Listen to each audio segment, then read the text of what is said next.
Hello, and welcome to another episode of the High Achieving Female Podcast, powered by No. It is your host, Sarah Benkin-Fishy. And oh my goodness, today we're talking to Merrilee Kick. She's the CEO and founder of BuzzBallz Southern Champion. You know, the little balls that you drink, the alcoholic beverages, they're everywhere. I know you've had them all, every single flavor. She is holding nothing back. We're talking about all sorts of things, like how she secured her first loan, how she hid $28,000 from her husband in a clock, right? Oh my goodness. This woman is incredible. She went from IT to film and television to teaching to owning and operating the large BuzzBallz brand. Over $200 million in annual revenue, 650 employees across every state in the United States and 24 countries and growing. Enjoy this episode. She is phenomenal.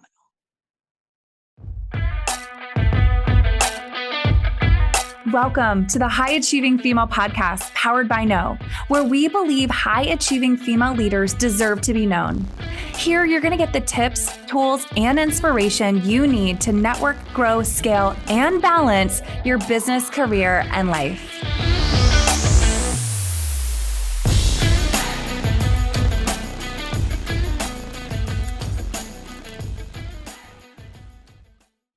Hi, everybody. I'm so excited for our CEO chat one-on-one today with Merrilee Kick. She is the CEO and founder of BuzzBallz Southern Champion. She is going to be our closing keynote speaker at Summit 2023. Merrilee, thank you so much for being here today. You bet. I'm excited to be here, Sarah.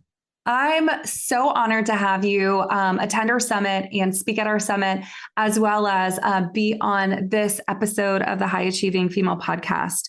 Wow, you blow me away. We have so much to uncover today. But let's get started just by give us a little rundown of who is Merrilee. We all know BuzzBallz. I feel like I see this product everywhere. But who are you and what did you do before BuzzBallz? Well, I am a mom, I'm a wife, I'm a grandma now. And what did I do before BuzzBallz? I've had really a lot of different careers in my life. I grew up in Montana, graduated University of Montana with a degree in economics, finance, and computer science. Came down to Dallas, worked for Ross Perot with a computer technology company called EDS, and wrote programs for Medicare, Medicaid, and all kinds of mainframe insurance applications. Sounds really dry and really boring, but it was very technical and a ton of hours. And I worked in the IT world for about 8 or 9 years, and then started having babies and moved to South Africa. Lived in South Africa for about 4 years. And during that time, I had just started working in film and television, doing commercials in the Dallas area. And before and then when we moved to South Africa, I thought, I really like this. I'm going to continue doing this. And so I started an offshoot of the organization called Women in Film and Television. Started this organization for women in film, Johannesburg. So I got it going, had about 500 people join, which was great. And then it was really this robust organization. So I worked in film and television. I was the first white person married to a Black person on South African television. So it was just a kind of a different world all back then.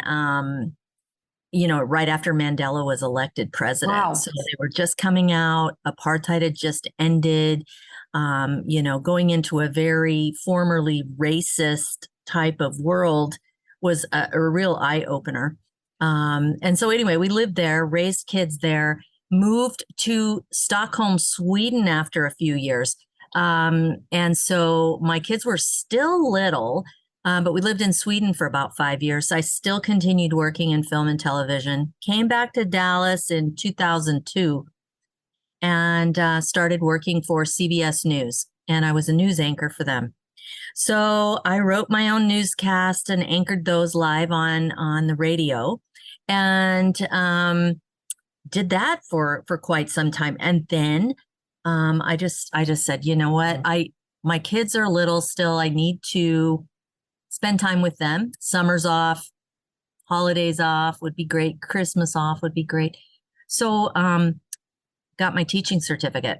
Is there any industry you have not penetrated? I mean, my goodness. Well, I mean, I know it sounds like a lot of different things, a lot of different hats, but I had that education to go with it, so I could just kind of pivot pretty easily. So I started teaching, business classes at a high school, Plano West Senior High. And partway through that, my husband and I had been through lots of life's ups and downs from living overseas, kind of growing apart a little bit. And we thought we would get a divorce. And I was terrified because here I am living on a teacher's salary of $50,000 a year, which isn't anything. And I've got 2 boys to raise and college to pay for them and all of these things. And how am I going to live a normal life? And, I was terrified I'd have to live in my car. So Right. My school said, hey, we've got this teacher certification program, enrichment program. If you want to go get it, it will help you pay for your MBA. So I used that as an opportunity, got my MBA in marketing, and I created the BuzzBall.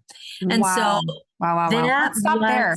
Stop there because I want to go into this. So, but I just even with this, I mean, this is a story in itself. You went from IT world to film and television to mom, right? Mm-hmm. And teacher to now conceptualizing a very, very large, well-known liquor brand. Right. Like, before you go any further, I have to say, wow, this is incredible. And you've already lived a lot of life. And I don't even know how old you were at that point. How old were you when you started BuzzBallz? I was, what was I, about 48?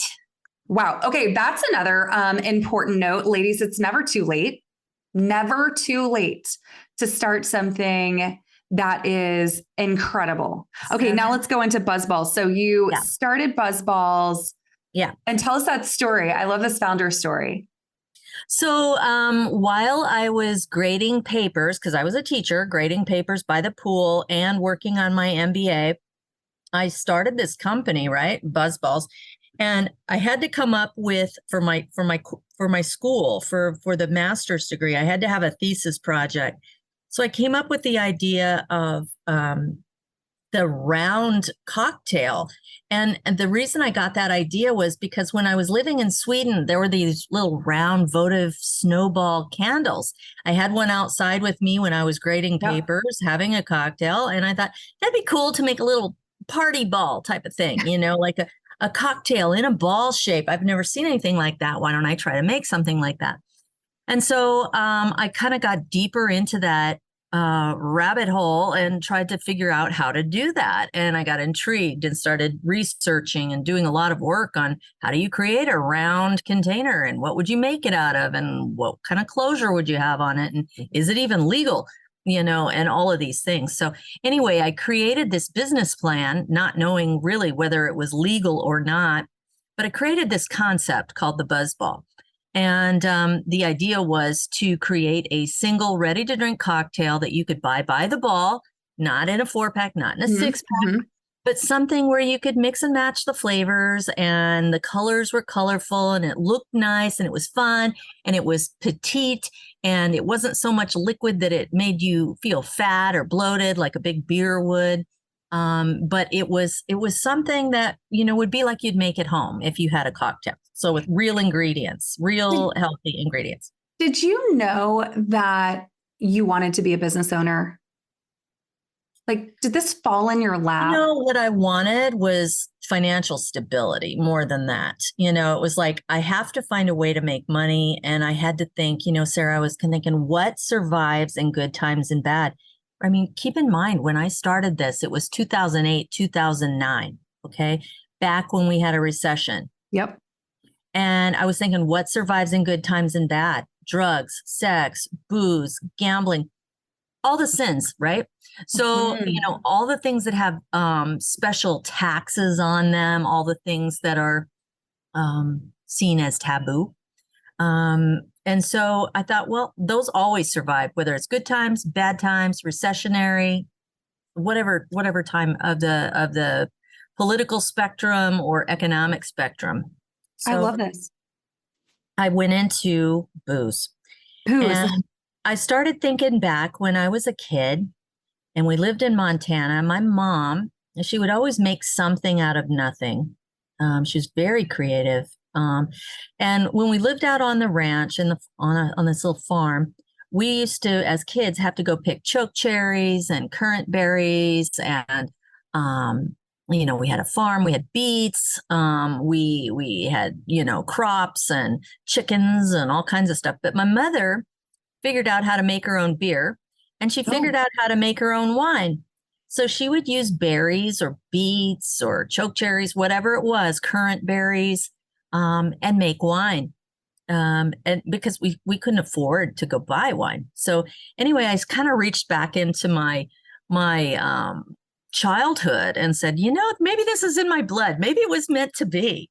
I love that. I love that. What was, I want to go into all of like the pitfalls and the challenges related to like engineering and all of that. But tell us, what was your first flavor, the very first BuzzBallz flavor? It was an orange juice and vodka, and we called it OJ Screamer. That was right when OJ Simpson was arrested. I love that. So it's a little cheeky too, right? I mean, clearly the name BuzzBallz, right, is a little cheeky, but that's so fun. Okay, so let's continue with the story. So you didn't know if it was legal, how you could build this. You had the concept, and let's talk a little bit about like the engineering and the manufacturing component of that. Well, there's several things. There's the whole business world of it all, running a business. Then there's the whole compliance world of making it legal and figuring out how to do it based on the governmental regulations. And then there's the whole mechanical side too, like the engineering of creating something like this, making sure it works, making sure that you'd actually drink it after you made it, in this massive set of equipment, so there's a lot of facets that you have to know and juggle and research. I think in terms of, the mechanical side of things, what I did was I hired a consultant, and I brought him down from Canada, and I said, here's what I want to do. And he was a wine expert. So he kind of gave me some tips and hints of how he would set up his own little small winery. And, like, here's what kind of weight scale you would use. Here's where you would buy some juice. Here's where you would buy sugar, So he would kind of give me some bearings so that I'd have something to go from. I also researched online a manufacturing plant that was nearby my location. And it was called Bartusz Schnitzius Foods, and they made salsas and ice creams and things like that. Had their own R&D lab, and I didn't know anything about creating a food product. Right. So I went to his warehouse. I asked if I could have a tour, and this little old guy must have been like 60s, 70s years old, smoking. He's a little, you can tell he's been in this warehouse forever. And he gave me a tour at the end of the day and showed me his facility. It was immaculate. It was clean. It was like I saw pallet jacks, pallet racks. I saw filler machines, and I asked so many questions, like, what does this do? What does that do? What's the difference between this one and that one? And it was like the first time eye-opening to see all this stuff. And I was just so intrigued. And so I would research and look it up. And I showed him my prototype of the BuzzBallz at the time. And I said, what I want to make is this. And he goes, wow, I've never seen anything like that. And I said, I need to find a filler that would fill this.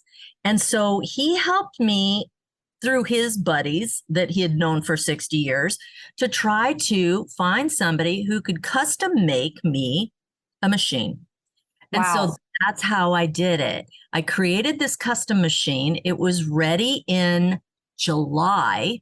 Like this was in September the previous year. It was ready in July. So I had to wait a long, long time. Yes. And I had to create formulas that were to the spec of the Alcohol, Tobacco Tax and Trade Bureau, the same size that they allowed me to have. I had to get my containers approved.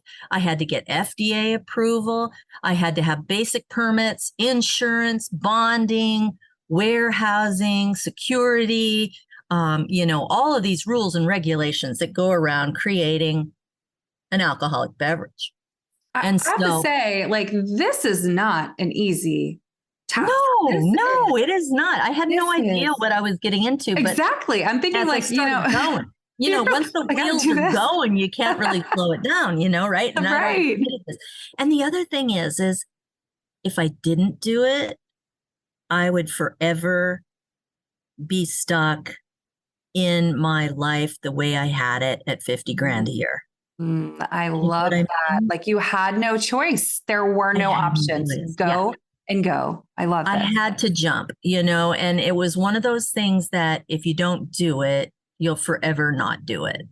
And if you do it, you might fail, and it's scary. It's kind of like jumping off a cliff, and it's like you have to do it. You have to have faith in yourself and you have to make this happen. Or else you'll forever regret it. And so I did. I took the jump. I didn't have a whole lot of money. I had $28,000 from my grandfather as inheritance. And I kept that. I was worried about the divorce, and I thought if my husband finds us $28,000, he's going to take it. And so I hid it in the back of a clock, where you wind the clock, because I thought he'll never wind that clock. And And so I hid the money back there, and it was $28,000. And then I applied for loans. Every single bank turned me down, every single one, until one little small community bank came to me and said, hey, we know you came to us about 8 months ago asking for a loan. Did anybody ever get back to you? No.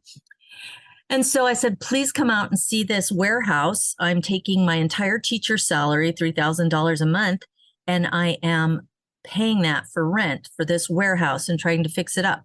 And I taped off the floor like a dead body was on there, but I put it in the shape of my filling equipment. And I basically printed off Google pictures of what my machinery might look like. Wow. And, okay, here's what a tank's going to look like. Here's a type of pump that I need. Here's where this would lay out and how it would look, the footprint of it. And I taped it off on the floor in my warehouse. And I said, so if you can envision what this would look like, this is where it would start and here's how it would end. And here's how I would pack it. Here's my permits. And I applied for this loan. Well, I wasn't sure they would approve it. And during that time, I thought the only way I'm going to get approval for a loan is if I find a customer first. So I went to Glazer's Wholesale and I showed them my package. And they said they would give me distribution in the Dallas, Texas area and do a trial of this brand. And they also said, and also, by the way, we want a right of first refusal for 13 states that we're in. Wow. It was back in that time. So I thought, man, I am rich. I'm going to be so rich. This is going to be so great. 13 states. This is awesome. I hit jackpot. But I didn't realize what that really meant. As usual. And so just learning as you're going, hitting the challenges and overcoming each obstacle along the way. I told the banker guys, I said, look, I have a customer and, you don't have to worry as much about me for the collateral because I have a customer. And who are they? They're Glazers and they're huge. And so that gave them comfort enough to give me the offering of the loan. So when the loan paperwork comes around, they go, okay, we are ready for you and your husband to come in and sign the loan paperwork. And I'm going, boy. Oh shit. My husband, because we're about to get a divorce that I just didn't tell you about, because I thought you wouldn't give me the loan. Uh-huh. Uh-huh. He makes more money than I do, and I'm only making 50 grand a year. And their response was, I didn't tell them about that. I told my husband and I said, look, I'm never going to get this loan if I don't have your backing. I need to have your backing, and I need to use the collateral in the house, the equity that we put into the house as collateral. And he was pissed off. He was not happy I about can it. only imagine.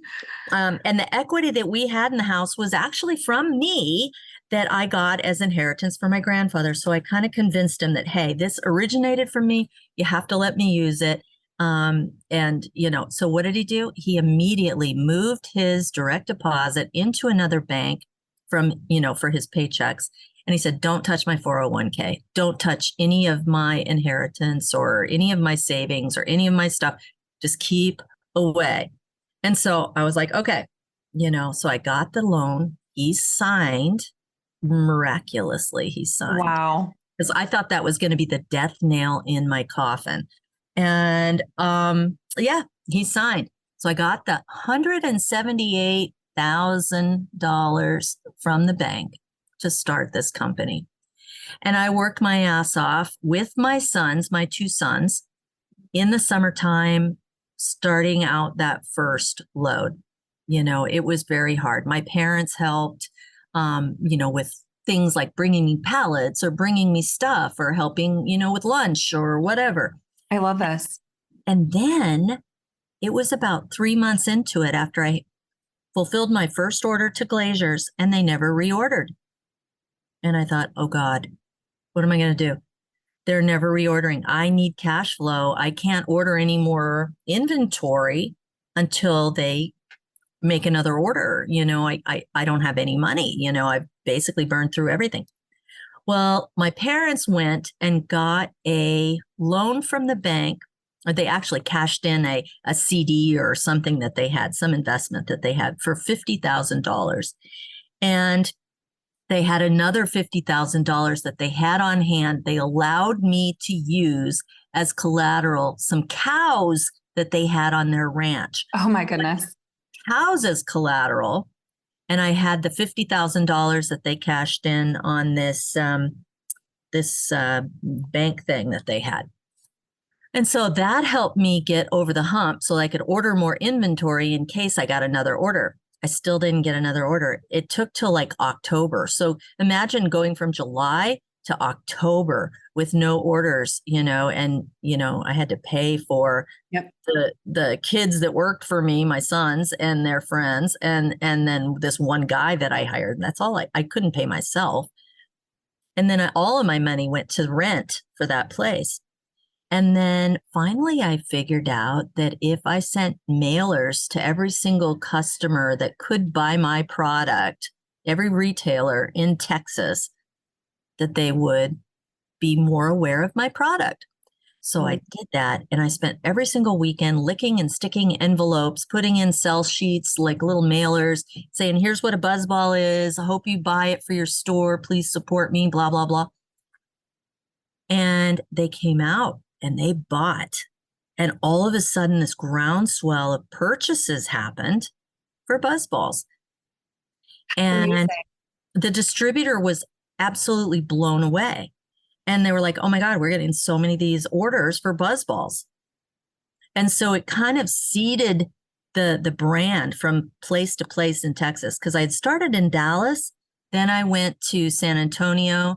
Then I went to Houston. Then I went to West Texas. Then I went down to McAllen, down in that area. So I was kind of bopping around Austin, every single place I would go and roll out the brand and do a presentation. So like I would teach from 7 a.m. till 2 p.m, go catch a flight to go to Austin or catch a flight to El Paso. And then I would fly back that night so that I could teach the next morning.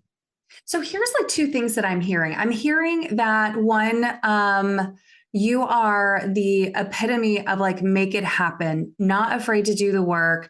You threw yourself, your family, and everyone into this, and you were not going to stop until there was success. But the other thing that I really I picked up on, and I think is so incredible for women who are in business at really any stage, is you are the make it happen person, right? You didn't wait for the distributor to go out and sell for you. You said, I have a distributor and I need to show the value of this company. I need to get money in the door. I need to get this thing going. So you took it upon yourself and took it into your hands, probably leveraging some of the marketing background and education that you received, but you literally did it on your own because you could not wait for someone to make it happen for you.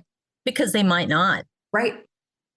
And there's too many odds out there, and you've got to win, right? Like there was no other choice. You had to make it work. I had to, or else it would fail and I would die. It would be the equivalent of dying. So to me, it was like do or die. I had to make it work. I didn't care how tired I was. I made it work. And, and then about a year later, the guy that was my buyer in Dallas said, okay, I'm going to introduce you to my buddy in Arkansas. He does the buying for Arkansas. So he agreed to bring us into Arkansas. So my son and I, loaded up the car, went to Arkansas, pitched it over there, and did the same thing with the letter program. And then we went to Missouri, did the same thing in Missouri. And then after that, I was like, wow, this is great. I've got 3 states. I'm still teaching and I'm still working my ass off. Oh my goodness. But I need to get more or else I can't quit teaching. I'll have to keep dueling this and it's exhausting. So I called this broker that brokers liquor, and he basically is a sales guy for a lot of different smaller brands. And I brought in this guy and I said, Bert, hey, help me with this. I don't understand how to get more sales. I really need your help. And he goes, well, Merrilee, I think you're really doing a good job on your own. And I said, but I really need more sales. And he goes, well, are you going to WSWA? And I jotted that down. I'm like, I don't even know what it is. What is it? And he said, it's the Wine and Spirits Wholesalers of America. That's where all the wholesalers go once a year to gather and look at all the new brands. And I said, we will be there. And so, of course, I didn't have any money and it was expensive to get a booth there, but we got the last booth, a 10 by 10 booth, and we made a little banner and we had a little rack, and my son and I went to Caesar's Palace, and we went and entered our BuzzBallz into a competition, a taste test competition, just doing anything to try to get recognition. And we couldn't afford the ice for the trade show. It was like $40 a bag to get a bag of ice for your taste testing, at your booth. So I took my little ice bucket and went up to my floor where I was staying at Caesar's Palace and loaded up the ice bucket and then walked it all the way across the trade show floor and, used that ice. We had to make it work. Anyway, what's crazy? What's crazy is by that night, we had 15 new states come to us and say they wanted our brand. Wow. Wow is right. Wow. So my son and I had goosebumps. We were so excited. We're like, wow, this might work. And I'll never forget it. We went to the Bellagio that night in our jeans and our BuzzBallz t-shirts, just completely exhausted from working all day. And we thought, we're going to treat ourselves. We're going to have a nice bottle of wine and have a steak. Went to the Bellagio. And the lady looked at us, looked at our shirts, looked at our jeans, and she looked at me and she goes, do you want to look at the menu first and the pricing before you decide to come in? Your pretty woman moment right there. Yeah. So I was like, no, we're good. We're good. We're going in. So ordered some nice Lebanese wine and had a wonderful dinner. And we were really hopeful for the future for once, really excited about it. And that was a big turning point for us, just to be able to get those 15 new states. And so that allowed me to have the freedom to stop teaching and just focus on BuzzBallz. I have to say, one of the things that I talk about in our No community and to our members, and I just talk about this all the time, is leverage and leveraging your network. And this is essentially what you did, like gathering advice along the way, asking the people in the right positions, hey, help me. Do you know, like, how do I penetrate this? What do I do about this? And they're giving you the solid advice and you're doing the work. You're leveraging. Yeah. And they're not doing it for me. Right. They're telling me what to look for. Where to go. It's up to you. It's basically up to me. It's up to whoever's running it to drive it and to research it. And if you don't have those skills, or if you won't spend the time, you won't succeed. And I want people to understand the enormity of what you've built. So you started with $28,000 that was hidden in a clock.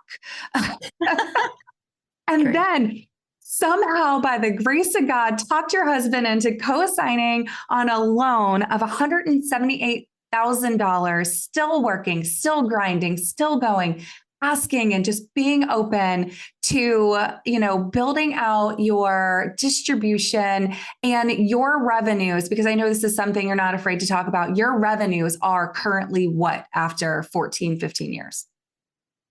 Well, we're over $200 million now. So. Right. $200 million for someone like Merrilee Kick, who did the work and wasn't afraid to say no and leverage every piece of advice that she got that was worthwhile, that went up to her floor and got ice from the ice bucket or the ice machine in the hall because she couldn't afford the ice. And here she is now.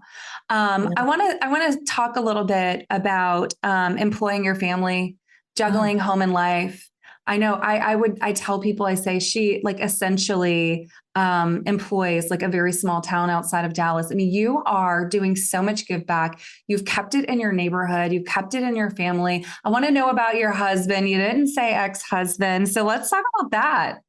Yeah, we never got that divorce. We stuck together and somehow pulled it together over the years. And we just celebrated our 35th wedding anniversary just last week. So it's been a long time, and we spent most of our lives together. So I'm glad we stayed together.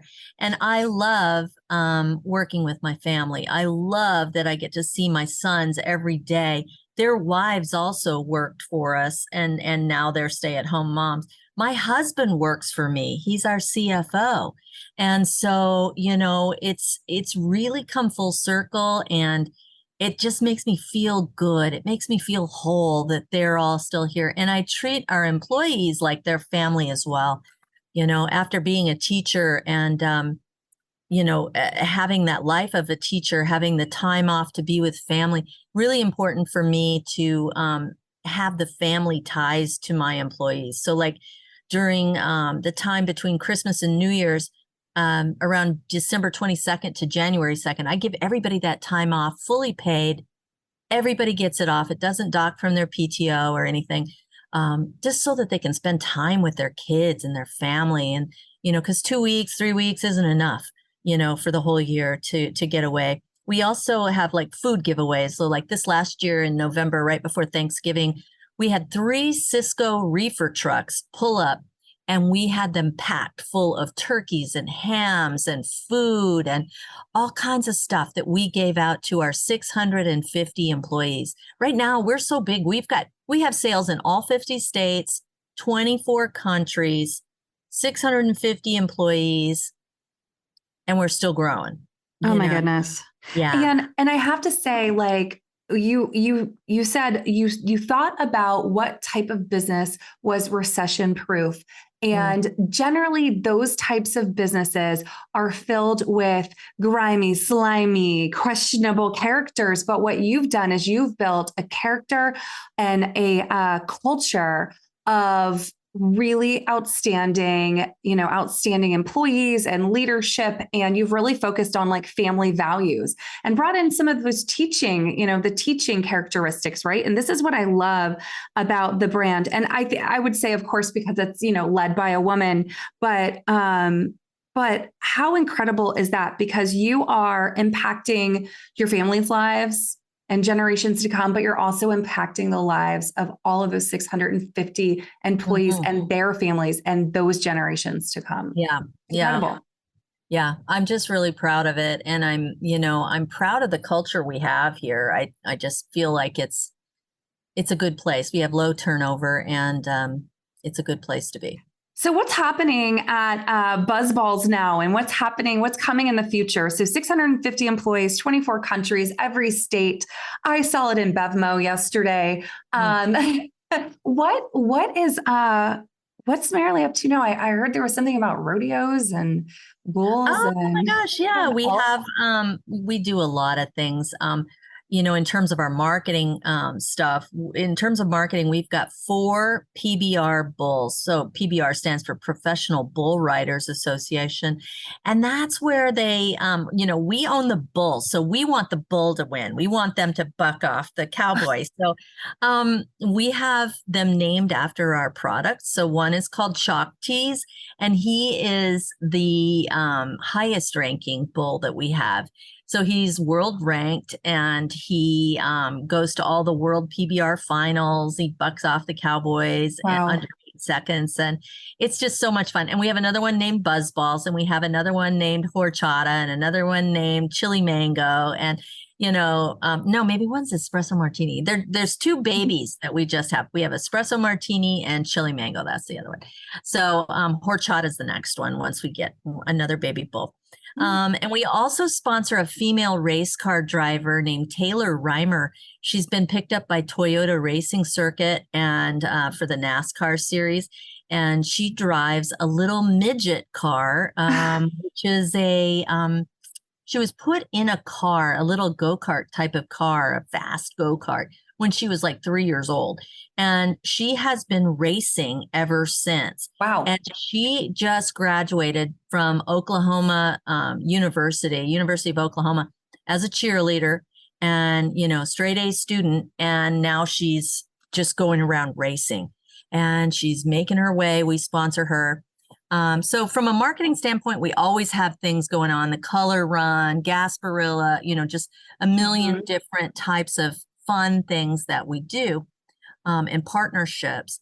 As far as what is next for BuzzBallz, we just have constant innovation going.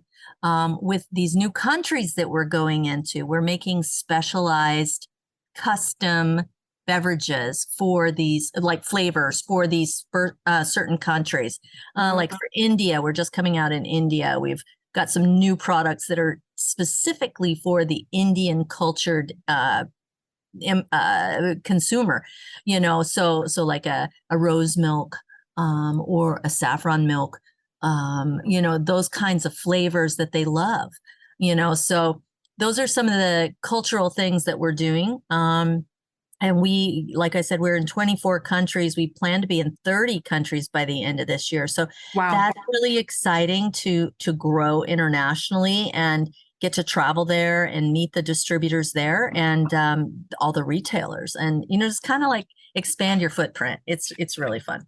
It sounds like you are building the life of your dreams and taking a lot of people with you, right? Like now you get to do the things that you want to do that you think are fun, right? I mean, it's so fun. This industry, I think, is probably the most fun industry of any industry I've ever been in. And I've been in a lot of them, so it's just so much fun. And I think that, guys know fun. They love this industry. Yep.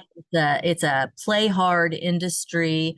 It's a networking industry. And I love it. I think it's so much fun.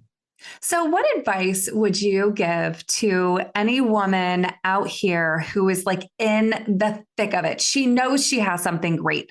She knows it's a proven concept, but it's just on the cusp. And my goodness, like, what do you tell someone who is really struggling right now to keep going? Well, I would tell them to know their craft better than anybody else. Research, know it inside and out, be the expert. Know everything about the compliance, know everything about marketing. So the product, what does it look like? Where does it go? How do you place it on the shelf? Who's the customer? How much will the customer pay for it? What kind of flavors do you have? What are the pack sizes? If it's a product, so I'm obviously talking about a product, not a service, right.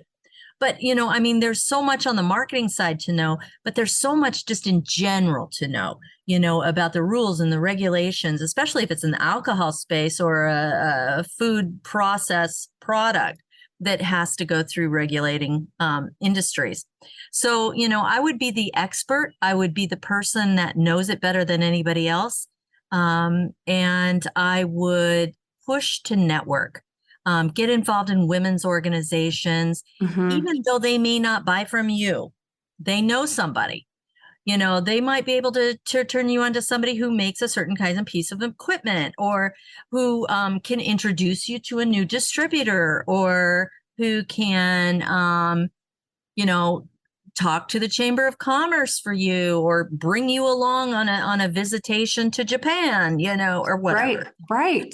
So these things are, they don't have to be your customer. And I think many women think that, like, oh, why should I be involved with that? There's nobody in my industry there.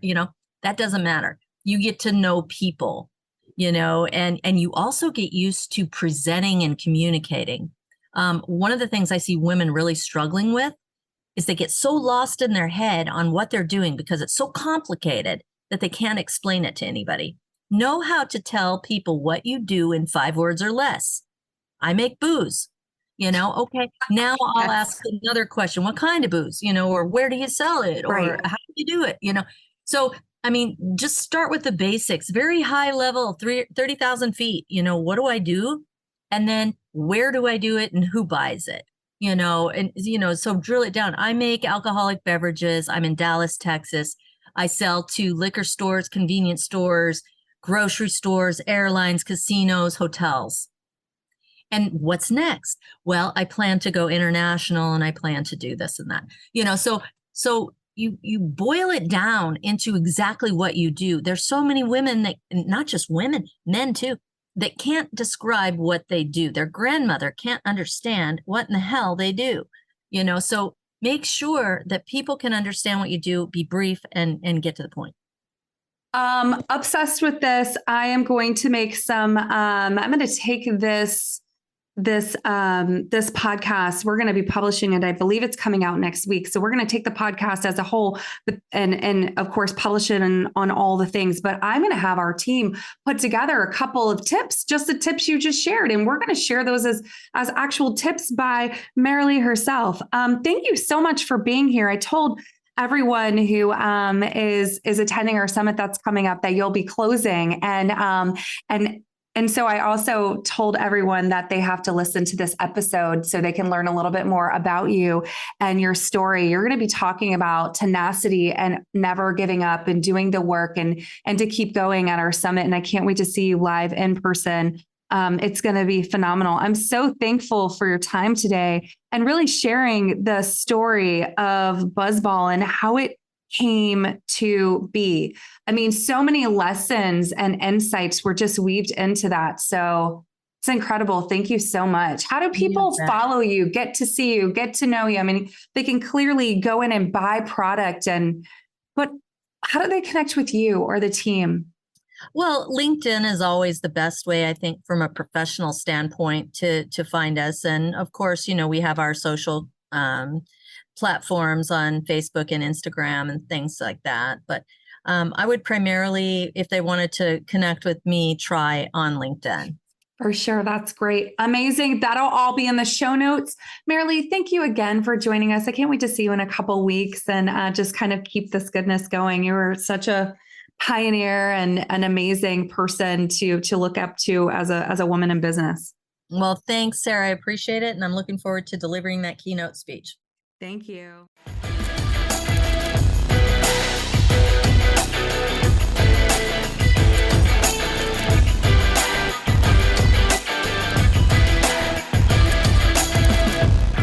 Thank you for joining us for this episode of the High Achieving Female Podcast, powered by No, where we believe it's time for high achieving women like you to be seen, heard, and recognized.